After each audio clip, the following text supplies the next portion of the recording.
Okay, بسم اللہ الرحمن الرحیم۔ میرا نام سفیان رضا لودھی ہے، سول سوسائٹی نیٹ ورک کا کوآرڈینیٹر ہوں تھرو آؤٹ دا پاکستان، جس کی تھوڑی دیر پہلے سردار خرم نے توجہ دلائی۔ بطور مسلمان ہم سب کی ذمہ داری بنتی ہے کہ ہم اپنی نوجوان نسل کو خصوصاً گھریلو سطح پہ اور اس کے بعد ان طبقات پہ بچوں کی تربیت سازی کا جہاں مرحلہ آتا ہے، سیرت نگاری کا مرحلہ آتا ہے، تو یہ ہمارے دین و مبین کی جو حق حقانیت کی کتاب المبین ہے،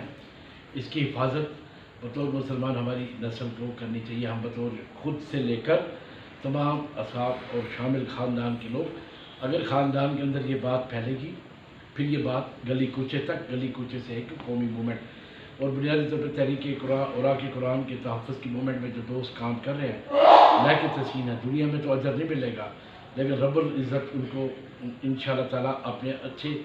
اجر کے ساتھ نوازے گا، یہ اس کا وعدہ ہے۔ قرآن وہ حق سچ کی کتاب ہے جس کے حوالے سے، اور اس کے ساتھ ساتھ دوسری ملی جلی ہماری کتاب ہے۔ معاملہ یہ ہے کہ حکومت نے، کیبنٹ ڈویژن نے، مجھے یاد پڑتا ہے زیادہ دور سے لے کر اس سے پیچھے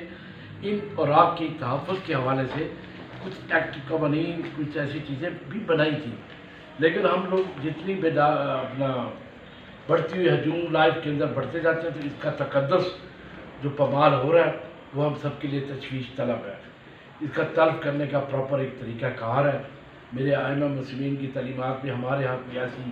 پاکیزہ دستاویزات ہوں، ہم دریا برد کرتے ہیں، زمین کھود کے اس کے اندر اس کو جناب دفنایا جاتا ہے تاکہ اس کی بے حرمتی کے امکان ہے۔ لیکن اب پرنٹنگ سازی، ٹیکنالوجی کا دور، اخبارات کا دور،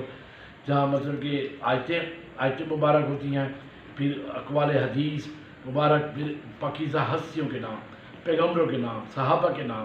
ائمہ معصومین کے نام، سب پاکیزہ ناموں کے حوالے سے تحفظ کی ذمہ داری ہم سب کی ہے۔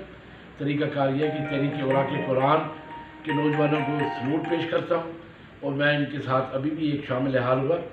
مجھے پتہ چلا تھا کہ چودھری یاسین کے ذریعے سے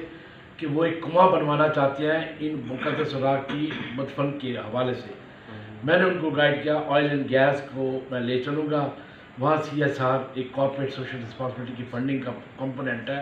نیشنل بینک کے پاس ہے، آپ اس کی پروپوزل بنائیں تاکہ ہم مل کر اس اہم ترین